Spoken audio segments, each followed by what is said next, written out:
What you are listening to is real. The participants are not actors. They are actual litigants with a case pending in the squared circle. Both parties have agreed to dismiss their cases and have their disputes settled here in our forum, the Turnbuckle Debate.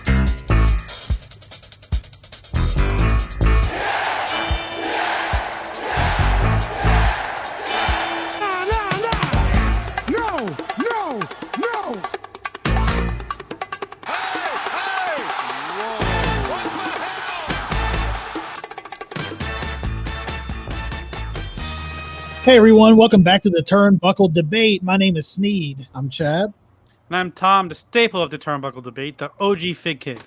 And we are joined by a special guest today. We have the devious one, Ivan from Circle of Debate. Ivan, what's going on, man?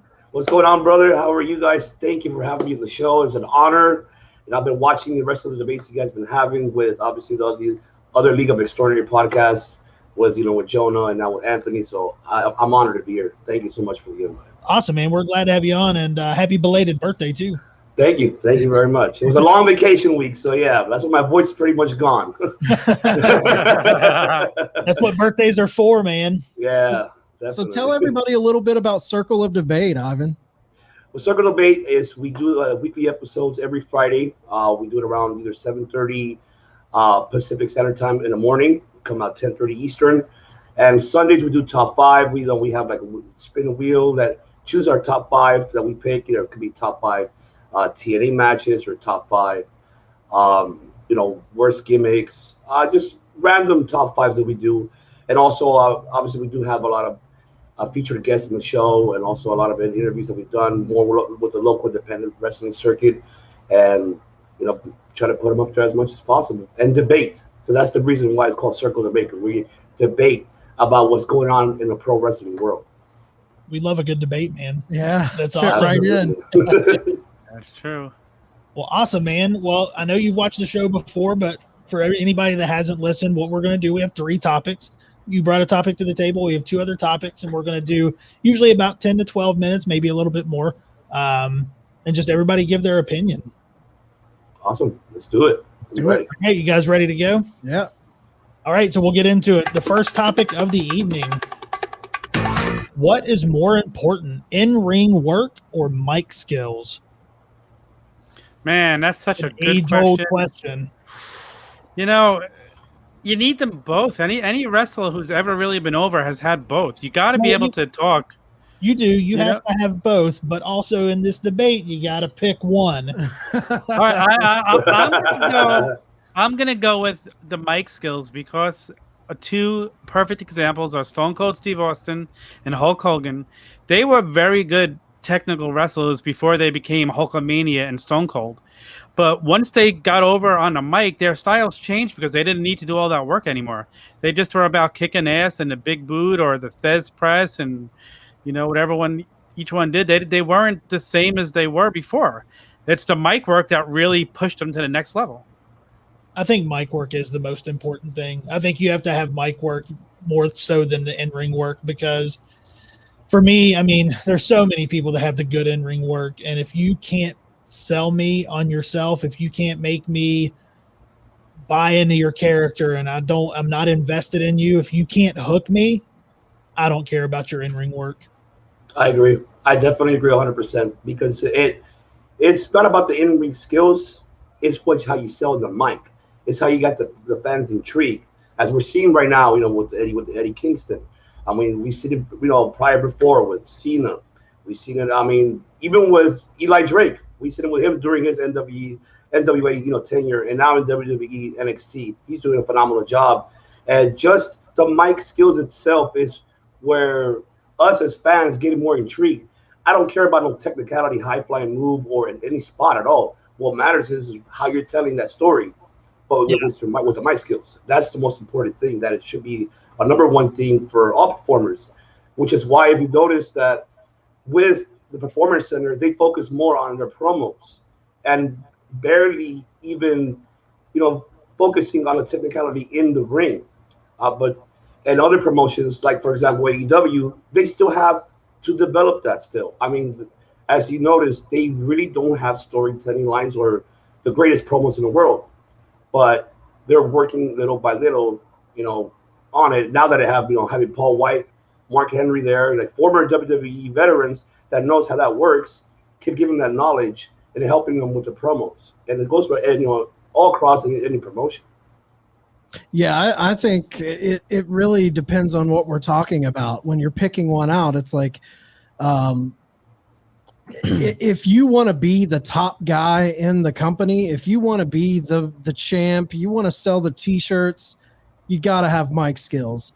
Absolutely. If you can be a Jonathan Gresham from ROH, you can be a Chris Benoit, you can be a Dean Malenko, and you will be beloved by the hardcore faithful for being these in-ring technicians, and you'll go down as a legend for that. But if you want to be the top guy and put the asses in the seats, you gotta have the stick game. You gotta have the game on the stick. I mean, it's the most important thing in pro wrestling. It's what draws you in. Yeah. It's what tells the stories outside of just the ring work. Now, Tom, you mentioned The Rock, Stone Cold. Obviously, those are like the Mount Rushmore stickmen, the Hogans, the Ric Flairs, those type of guys. I can't really think of barely anyone who got to those levels with no stick work. The only guy I could even try and put into that category who wasn't like a stick man, and I do think he's underrated on the stick, because he later in his career when he turned heel, I thought he was actually pretty good, was Bret Hart. The excellent execution. He was never known for his mic work, but he was good. Yes, very true. No, but he did have his catchphrase too. The best there is, the best there was, the best there ever will be.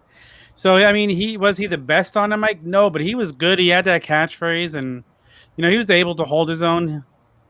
So I mean, I was afraid he had his catchphrase, but when it comes to being witty, when it comes to having that back and forth or being able to cut promos on people, Bret Hart he definitely wasn't the best. He wasn't in the beginning at all. He wasn't. I mean, when he was in the singles run, he had a difficult time speaking on the mic.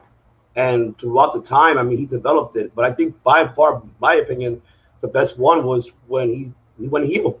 Always with that Canadian American storyline was one of the best ones for his run, and especially his promos at that time were like, whoa, shocking. Like, that unexpected. A pissed off Bret Hart is the better stick man. Because if you think about it, even when he was in the Hart Foundation, the majority of the really grab you by the balls mic work in that team was Neidhart. Neidhart was the larger than life character. He would say some crazy shit, and then Bret Hart would put that little bit of something on it. But Neidhart was the guy in that group. Oh yeah, man. Yeah. I was so afraid you were going to say it was Goldberg when you started that intro. I'm like, no. I think we can all agree. I don't know if there's even a debate there. I think we can all agree that Goldberg was not a stick man. No, and he wasn't a good wrestler. So how he got over, I don't even know. And I think with mic work too, there's something to be said about a lot of the guys who are looked at as some of the greatest on the mic. They are flying by the seat of their pants. They're freestyling. They're not reading scripts. This is all coming off the cuff. And I feel like you could say the same about a lot of these technical wrestlers. Like, they have the technique, but they're calling their matches in the ring a lot of times. I mean, sure, you've got the Macho Mans who would lay everything out move by move. Right. But a lot of times the guys who are looked at as the in-ring wizards or the mic wizards, they're guys who just feel it in the moment. They're not planning every move. Right. Yeah. Exactly. And just another example of a guy who is amazing in the ring and we all love is Chris Jericho. But you take away what he does on the mic, his mic is what made him, and he's done it for 20 something years now. Yeah. So, and look at MJF. This guy at the age that he is, yes. I mean, he has both. He's a great in-ring technician, but he's unproven. Right. I mean, he's had a couple good matches, but you can tell that they are protecting that kid from his in-ring and letting him do most of his work on the mic while he gets his in-ring chops up. Now, that match he just had with Sammy Guevara was off the charts. It was off the it charts. was really I was at the edge of my seat. It was just, oh my God, is it over? Is it over? Oh my God. But it wasn't. But overall, like, you're absolutely right. MJF is the future for AEW for a fact. And his promos, and for how you said it's neat about his age as well. He's just barely getting that peak. Wait until he's like 20 more years, in his 40s, and we'll see how he looks by then. I mean, man, right now he's doing a phenomenal job. I'm loving it. I'm loving the fact that I know they're protecting him, which, good point on that.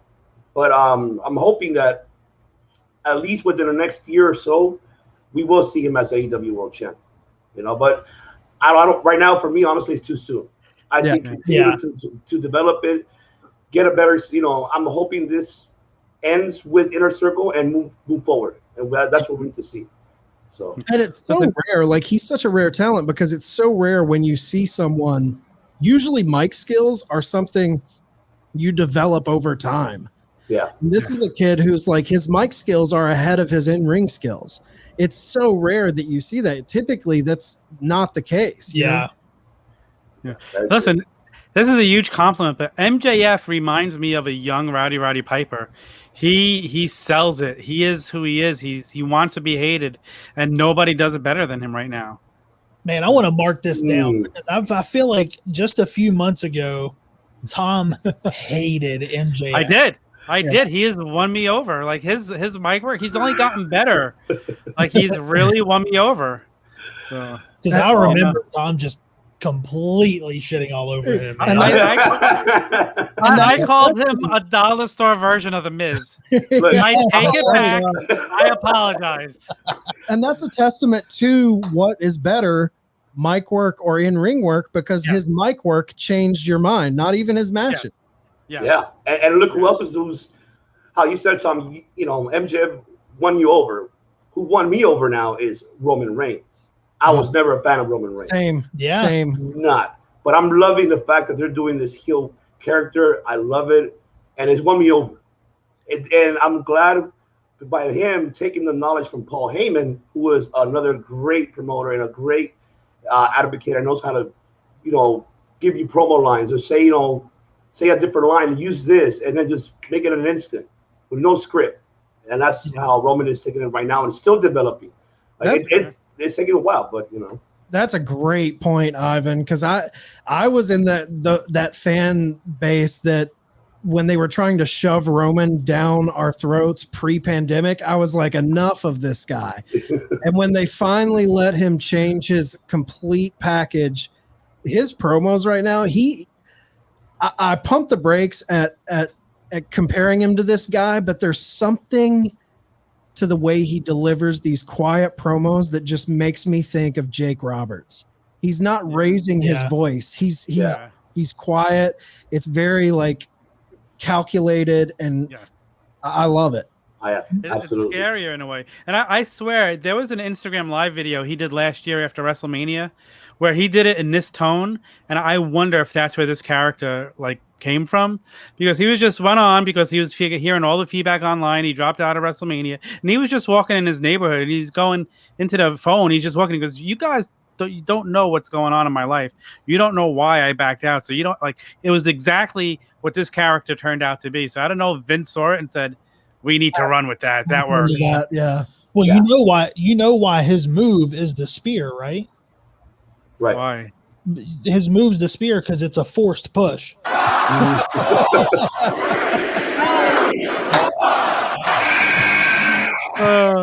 right, that's a dad joke. Number one of the evening. Anybody have anything to say before we move on? No. Mic skills all around. Yeah, I think so. Yeah, mic skills. All right, so topic number 2. Now, Ivan, this is the topic that you brought to the table. Should Hangman Page be the one to dethrone Omega's AEW championship reign? Now, we'll let you go first. This is your topic. Kick us off. I think this one, honestly, it should be Adam Hangman. As we've been noticing all these teasers as of late, even on BTE, we've been seeing a lot of that. I'm hoping what my other co-host Mike said last week, if what they should do with this one, because if you notice that AEW rarely does rematches, so this one could be a trilogy. I think they should allow. I won't be surprised if they book Hangman Omega at Fyter Fest, but I think it's too soon. I'm hoping that they book it by All Out, and maybe by All Out he wins it. Remind you, 2 years ago he was in the main event for the first ever crown AEW World Champion against Jericho. He lost it, so this could be redeeming himself and actually dethroning Kenny Omega. But if that doesn't happen, I will at least let it continue on, at least a trilogy match, best out of 3, and then have finally Hangman to actually dethrone Kenny Omega. But he's the only one left. And I mean, there's others as well that I believe that could be contenders, for the belt. I'm hoping that they develop, like, for example, I'll choose Brian Cage, but Brian Cage later, but not right now. It's too soon because he's just barely getting out of that heel faction with Team Taz. It's going to happen. He's going to go face. And then all we got to see is, I mean, he took everything what Taz told him to do on his promos, because Taz as well is a great promo guy. So he could take that, run with it, a singles run, and then get to the top of the mountain. If it's not Adam Hang Page, then if I choose to be then Brian Cage second. But I really feel that Adam should be the one dethroning Kenny Omega. Man, what a great feeling it would be for it to be Adam Page dethroning him, having an AEW homegrown guy like that just come in and topple him and have the first AEW homegrown guy win the belt. It would be a special moment. I can't even imagine who else it would be at this point. I think it's got to be him. I think it will be him, and I think it'll probably happen in September at All Out. I think this has been the plan from the jump. I think this is the longest story running in AEW. You want to talk about long-term booking? The setup at All Out in 2019, he loses to Jericho. He leaves the Elite. He has to leave. He forms a team with Omega. They win the titles. They have their issues. Omega turns on him. This has been building for so long, and All Out 2019 was in Chicago. So to come full circle back around and have Hangman, who the fans beloved. I mean, love this guy. Yeah. My only thing, I think there's no one else to beat Omega. I mean, that is the story. It's tailor-made because they even Kenny Omega had to beat Hangman in the Eliminator tournament. Yeah. But the only thing, I'm having so much fun with this Omega reign. All Out makes so much sense. But then with the pandemic being lifted and travel being more acceptable, and there's always that, does he go collect the New Japan title? Like, that's hanging out there. Like, is it too soon? Like, I do think Omega should lose to Hangman, and it does make sense for it to happen at All Out, but I'm in this really tough spot between a rock and a hard place of I want Hangman to beat him at All Out, but I want the Omega reign to keep going. So it's like I agree. I agree 100%. It's like either way it won't be wrong. Right. Either way, it'll be entertaining, and I would love to see the Omega thing run the collector of belts. It's just a fun story right now, seeing him dominate. And when have you ever seen another champion have so many belts at once? It's been a long time we haven't seen that. It's since if I can recall. I mean, correct me if I'm wrong. I mean, the last one that I seen was like Ultimo Dragon was like one of the ones at that time that ran with all the promotions. Yeah, and it's but that was back then. Now that the doors are now opening more and more, obviously promotions working with with each other. I mean, we never know. I was hoping to see Omega in Ring of Honor or MOW. I would like to see that as well. Besides the New Japan, but see, the problem with New Japan right now, their COVID-19 restrictions are so bad. Yeah. That's why their card is not the best. That's why Jay White, he's not out there for a reason. They've been finished out there for a reason because of everything what's going on with their with these restrictions, and unfortunately the state itself are making it difficult and are struggling to plan everything right. How we done by far now that we're reopening. Right. So I would not be. I mean, it will make sense for Omega to get the New Japan IWGP title, but it has to be in the States here. It can't be over there because he's been there for so long. And think about it, you have to go over there 2 weeks on quarantine, then perform, then get the belt, bring it back 2 weeks again in quarantine, then be fully free. It's tough. It's very difficult. What do you think, Steve? Well, I definitely think Hangman is the guy that needs to take it off of Omega. And I think it can be a lot of fun with continuing the story between them after he went. Like, I feel like it's not going to be he wins the belt and it's done. There's so much history, and this has been such a long burning storyline that I think even if he wins it, I don't think we're going to lose the Kenny Omega that we've grown to love in this role. Yeah. Right. I think it's going to stick around, and especially, and I say it all the time, we preach it over and over. If you're not watching Being the Elite, and if you're not watching the shoulder content that they're putting out, you're really missing out, because right now on BTE, they're really slow burning this, and they're doing a lot of good stuff. Oh yeah. Like, for example, they kicked out the Dark Order out of BTE. Right. They kicked them out. That's just the beginning, just the start. And just seeing Hangman, he just passed by, the Young Bucks passed by, and Hangman, just a quick glimpse. It's already getting there, little by little. That's why I said this should be a trilogy match, like a trilogy rematch, because I would not be bored. I actually will be more intrigued because it gets more exciting to see an actual rematch between these two individuals for that belt, because it makes sense. You know how you said earlier, Chad, about how the whole story was plotted from like last year, ever since everything, what happened to Hangman being kicked out, and now coming into this. I feel that AEW should extend that storyline more by creating rematches with them two especially. I mean, that's how I feel. Definitely. I have one question for you guys. Okay, so we have Slammiversary coming up on, I believe, the 17th, and Kenny's going to be going against Sami Callihan for the Impact World title. Do you think they're going to take titles off of him before this match, and that, you know, he starts losing his titles?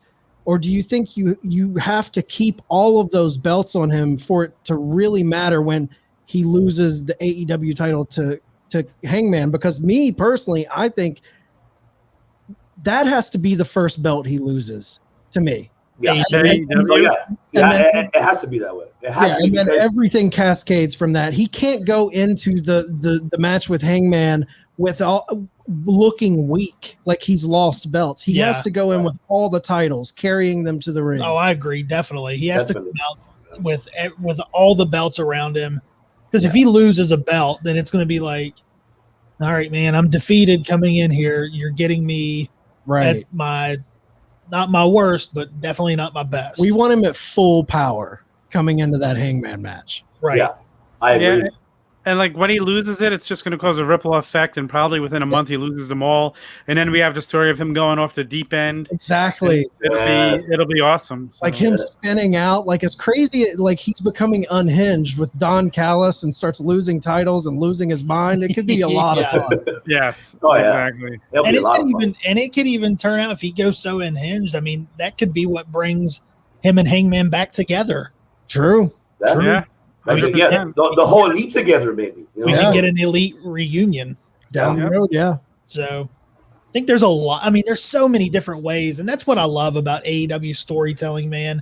It's so long term. There's little things that they plant that won't pay themselves off for a long, long time, and they don't let anything just slide by. Everything means something. Well, it's like, how long was it that we had to wait to find out that Matt Hardy was the one that sent that text? Right, exactly. Yeah. You know, how long? That was like months. Yeah, months. Yeah. And it's the other fun thing is, no matter what scenario we come up with, they all sound fun. They all sound good. Yep. Yeah. I mean, the storyline that I will book as well, like how I would book it is, yes, have Kenny lose, you know, the AEW World Title to Hangman. Obviously, he's losing his morale, loses every belt. He's no longer the belt collector. He reunites with the Elite all together again. But you have the Good Brothers who were not, and they're the ones who turn on them, having a little Bullet Club Civil War, bringing Tama Tonga, bringing Tongaleo, bringing them along in the picture, and having a Bullet Club Civil War. It's like the comics, obviously. But that's something that's something that I've been dying to see for such a long time, because seeing Tama Tonga just talking his shit and just more all over social media, I have nothing to do with these guys, screw them. This could be the actual moment where it could happen. You know? Tama Tonga's working us on social media, man. He's wanting that angle to start so bad. Yeah, definitely he does, and I would love to see that storyline become in fruition, because that's something that a lot of us as fans who are familiar with the Bullet Club, their history, just in AEW that happening, we'll be like, oh shit, we finally got something that we wanted to have. Yeah. 5, 4, 3, 2, 1. All right, so we will move on to the final topic of the evening. And our final topic of the evening is, it's a very broad question, but who is the greatest WWE tag team? Now, WWE just had their list come out where they ranked the top tag teams in the history of their company. So we're talking WWE tag team. So who is the greatest WWE tag team of all time? They've ranked it number 1 as New Day. That's who they have their number 1 as. Yeah, I guess New Day has an awesome history already. They've held the tag team belts longer than anyone. But I've racked my brain, and as much as I want to say the Road Warriors, they're not to WWE's greatest tag team because their run wasn't long enough there. They never dominated. I think I personally have to go with the Dudley Boys. They had a tremendous run there. I don't think you can go wrong with the Dudley Boys. There's so many other choices, but you think about their runs there, man, and they made their name as a tag team. And they had that short split up for a while, but then they got back together because it wasn't working in WWE with their singles run. Tom, that's my pick also. Wow. Dudley Boys. Write this date down again. He agrees with me. Something that we both agree on. And the reason what was that, Tom? Hold on, do it. Hold on. High five, Tom. High five. We'll have to work on that. Good Lord. But I picked the Dudleys because they are I believe they have the most reigns as WWE tag team champions. I think they had 9. They're the only tag team to hold the original WWF tag team, WWE tag team. And they also held the WWE Raw Tag Team Championships, let alone, I know we're getting out of company, but they had ECW, WCW, NWA, TNA, and the IWGP Tag Team Championships. Yes. So that's not WWE, but they were the only tag team to hold the original and the new Tag Team Championships. And also, they are who introduced tables as a weapon. Yeah. In the company, in mainstream wrestling. Yeah. So to have that, which spawned the TLC matches that we got with Edge and Christian and the Hardy Boys at SummerSlam 2000, it's hard for me not to pick Dudley Boys. I agree. It's a tough one because it's I want to pick all 3 and just all the Dudleys, Hardys, and Edge and Christian have them all together because without them, the tag team division will not be where it is at today in the product in the current WWE. I'm gonna have to. I'm gonna be shitting on this, but I'm gonna have to go with Edge and Christian. Why do I choose them? The fact is, them being the heel tag team, a lot of tag like the Dudleys and the Hardys been trying so hard to take away those tag belts away from at the time during their tenure, and obviously, who's won most of the TLC matches? Edge and Christian. Right. Yeah. So, their run as a tag team champions, for me, was great. I loved it. The storylines, everything that was pitched towards them was awesome. I loved it. I'm with you guys as well with Dudleys. I love Dudley Boys as well. I'm a huge Dudley Boys fan. Obviously, you explained their credentials.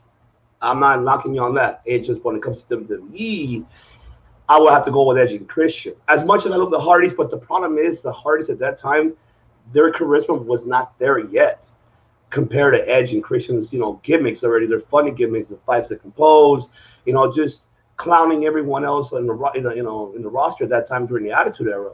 The Conquistadors. Yes, the Conquistadors, another one.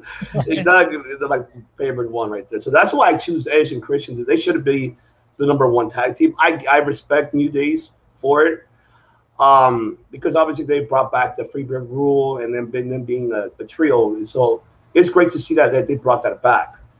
So I'm not, like I said, New Day, I respect them, but I think they shouldn't be #1. I feel it should have been Edge and Christian or the Dudley Boys or the Hardys. One of them three could have been #1, and the top three at least, I would say, because I think they put Dudley's and at 3, right? Or they put them at 4. They put them at 5. Dudley's was at 5. Edge and Christian at 4. Hart Foundation 3. Hardy Boys 2. New Day #1. Wow. Yes. So the Road Warriors didn't even make the top 5. Legion of Doom was 6. Yeah. Wow. Yeah. Wow. Again, their run was all over the world. The Road Warriors. It lasted for so long. The Road Warriors became the Road Warriors in NWA. Yeah. That's actually in AWA. They were Road Warriors in A. Right. So if you go way back. The Road Warrior pop really that was NWA. Halloween Havoc 1989 coming out to Iron Man. I mean, yeah. Oh man, dude, that's when I fell in love with the Road Warriors. They came out to Iron Man and AWA too. They were on every magazine had Hogan on the cover back in the 80s when I was a little kid, and it had the Road Warriors. That's all you saw on the cover of, and Ric Flair back in those days. It was those three every wrestling magazine you would get. Yeah. Okay, but let's go back to WWE. Chad, who are you picking? I got to go against the grain. I was going to say the Dudleys, but I can't agree with my two co-hosts on here. I got to spice it up a little bit. I'm going to go Hardy Boys. If you look at it, they're a pretty decorated team as well. You talk about the Dudleys having those 9 championship reigns. Obviously, the New Day set at 10. I think they have 10 now, right? They broke. Yeah, I believe 10 or 11. I believe so. But I think putting the New Day at #1 is just recency bias. Like, yes, I agree. They haven't really. To me, you can't call yourself the #1 team. I know this is based in WWE, but what you go outside of WWE and do affects this list to me. Like, what else did you do? And the Hardys, the Dudleys have those 23 title reigns, but the Hardys also have some good title reigns. I mean, they have 11 titles. They had 7 with the WWE, so they're within 2 of the Dudleys. They have 2 Impact title runs. They had a WCW title run. I think that's when WCW was absorbed by WWE. Yeah. And even ROH. But they went on the conquest of gold, man. Exactly. That was like the most beautiful storyline of all time. It was with Matt and Jeff just going around every promotion getting all the gold. They did it here. They did it in a little small town in West Virginia. They went and won their TNA showed up to shoot video of them coming in and winning that promotion's tag team belts. That is awesome. And here's the big seller for me to say Hardy Boys is #1. We're sitting here debating these teams and we're throwing out a lot of titles. Like at the end of the day, titles, what do they really mean? Yeah, like what's the true impact of a pro wrestler? It's getting that emotion from fans. And there is not anyone in the last 20 years that had a bigger pop at WrestleMania than when the Hardys returned to WWE. Oh yeah, of course. To have that emotion. And the Dudleys came out, and I think Bubba came out at a Royal Rumble a few years back, and they got a pretty good pop too, but nothing has topped that WrestleMania Hardy Boys. That goes to show you how connected they were with the fan base. Sure, they weren't cutting promos like Edge and Christian. Sure, they weren't doing those big table spots and putting putting old women through tables. but they were connecting with their fan base on another level. If you looked out into that crowd, you had all the kids with their faces painted like Jeff Hardy. I think Matt Hardy is arguably one of the most underrated minds in the business. He kind of for sure. He kind of got lost in the shadow of his brother as far as being a star. But as far as just sheer connection to their fan base and their overall popularity, I got to go Hardys. Yeah, I mean that Mania moment is one of the top Mania moments of all time. Oh yeah, you know, it's just not for them. That was just, you know, you get goosebumps just talking about it when you heard that music hit that night. But yeah, you know, if the Dudley Boys had returned at Mania, they returned at the Raw after Mania and got a huge pop. Yeah. Imagine if they would have returned out of Mania too. It would have been, you know, they didn't connect. Equally the same. Yeah. I don't know if it would have been equal, but it would have been close. Like the Hardys, like you grew up watching them and you watched them turn into young men to adults, and just following them the whole way was something special with them. And you saw, that's another thing, like talking about it's not just what you do in WWE. Those guys went out of the company and proved themselves and made themselves even more popular. You know, Jeff Hardy became a title holder in TNA. You know, he was one of their top guys for those early years. You also had Matt Hardy reinvent himself in TNA with the whole broken gimmick. And when he did that, the deletion and the broken gimmick, I mean, that really brought a whole new group of fans in. And then Sneed, what you were talking about, the what was it? The Conquest of Gold? Conquest of Gold, man. That whole, and then when they show up, you know, they're winning all these titles and they show up at Mania. It was like the culmination of this story that they had been building themselves for so long. It was almost like they came home. I loved it. Oh yeah, and especially that the night before, they lost the Ring of Honor title to the Young Bucks in the ladder match, and then they had to go travel the next day to Mania. I mean, I gotta give credit. Credit's due. I mean, them doing that, and just like in less than 24 hours, you just had a great big match, and then you're heading to another great big match at the biggest stage of all. It's crazy how they would pull it off, and honestly, for them leaving WWE, for them both to reinvent themselves, especially Matt Hardy, and I'm 100% with you that he is very underrated. I think if he was given that platform as singles run in WWE, I think he could have gone to his brother's level, maybe even different. Yeah. But Vince did not see anything in him. He just did not. His charisma was the one that it didn't sell him too much. But Jeff did. So that's why Vince more focused on Jeff and put Matt, okay, I'll put you in the ECW development program and have you just, run the show there. But obviously that was mass disrespect, for him. And that's why he took his boots and went somewhere else. And I'm glad that he, reinvented himself with a broken gimmick. And I agree. I think that's what won a lot of us over, was just that gimmick itself. And Vince was not a big fan of that.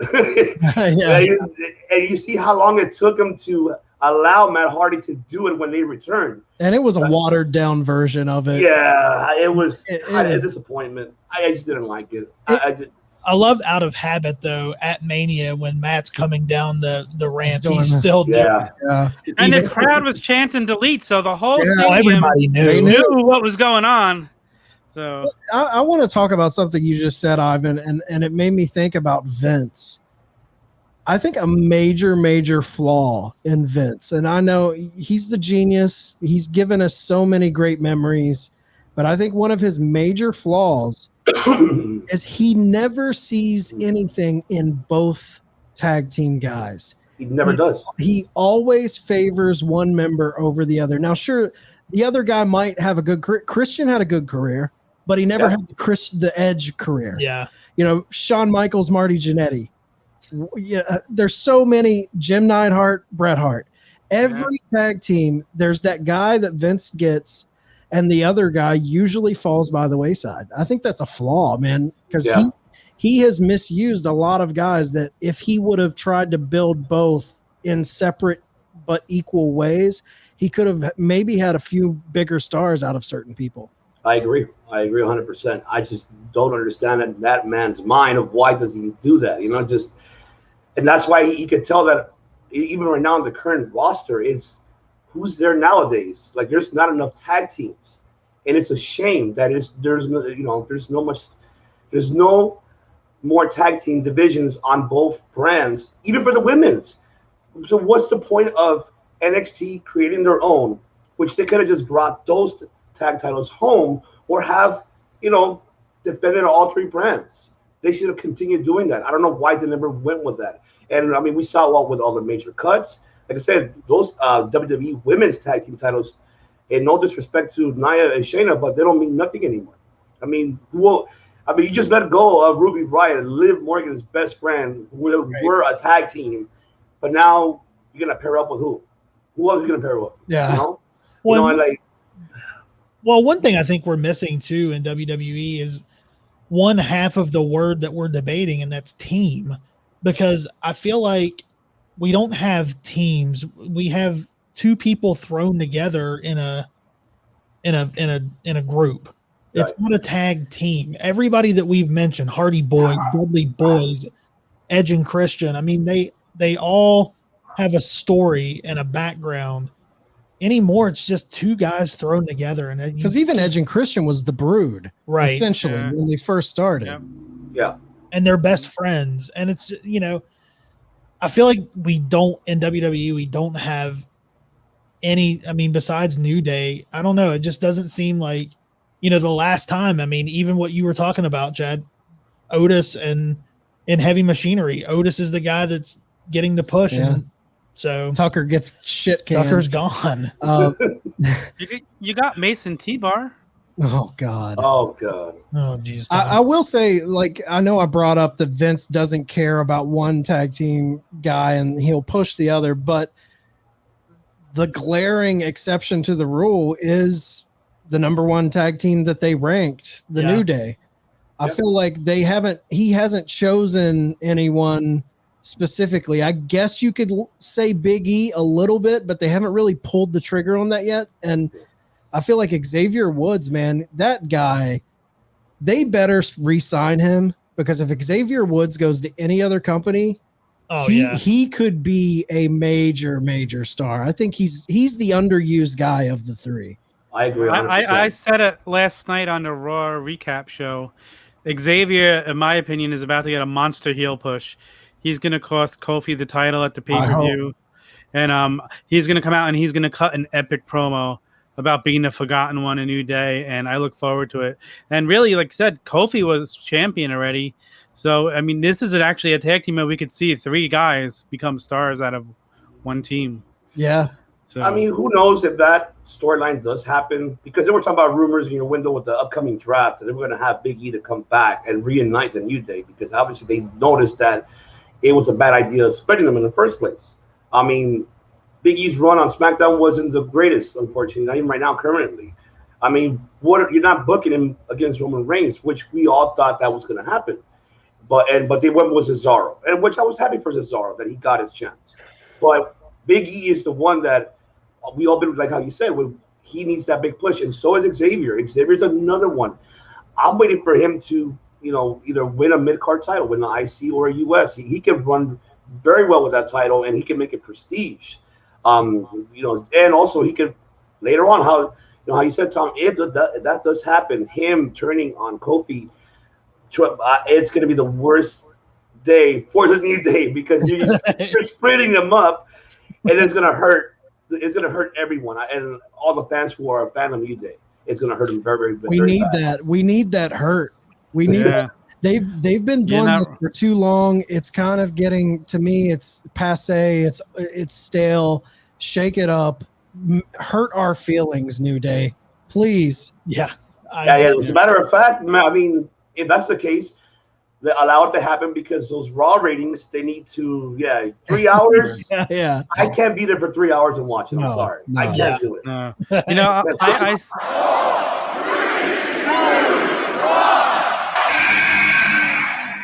I saw a clip of Xavier on Raw Talk last night, and he gave a silent, like one of those Roman Reigns quiet promos, and I'm like, this guy's going to be a monster heel. They have to let it happen. I hope so. I hope they change it back to Consequences Creed. Oh my God! You know what? When you have a name like when you have a name like Austin Creed, why are you changing it to Xavier Woods?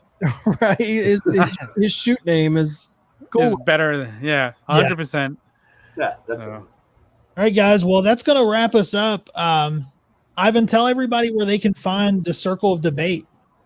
Well, you can find us on our YouTube channel, Circle of Debate. Also, you can find us on our social media platforms, on Instagram at Circle Debate, Twitter at Circle Debate, even Facebook. We do have a Circle Debate group page on Facebook, so you're more than welcome. And obviously, we debate there about pro wrestling.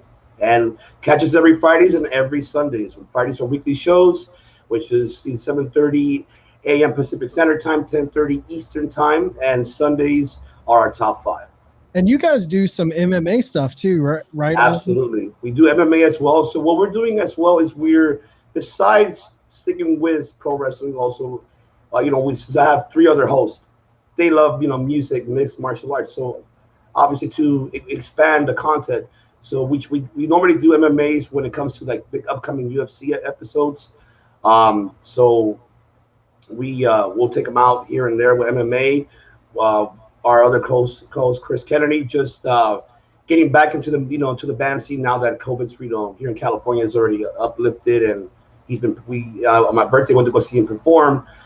So he is going to start doing more interviews with musicians, and you might see more content besides pro wrestling. So you could say that we're trying to be like that world culture, but for everyone to, they don't have to be only pro wrestling. They can listen or watch, other content that we provide on the channel. That's awesome. Awesome, man. Well, we're glad you stopped by, man. You can come by anytime you want to join a debate. We are definitely. man. That was an honor and a pleasure and the privilege as well. I mean, finally get to meet the rest of the team. I mean, finally. But one day you guys should come on the show Circle Debate as well, so you can debate one of my other hosts. So Definitely. I mean, we're all about it. For sure, man. Definitely. All right, guys. Well, that's going to wrap us up for the evening. Make sure you guys are tuning in on Wednesday for the Turnbuckle Sessions, Thursday for the regular Turnbuckle Tavern, Mondays for this show. Tom, go ahead and get your stuff in. The OG Fit Kid on Twitter and Instagram. And that's it. No sessions. He just plugged it. He just did my job for me. Plug it again. You got to set The Turnbuckle Sessions every Wednesday. Don't miss it. All right, I'm cutting you off. Court is dismissed.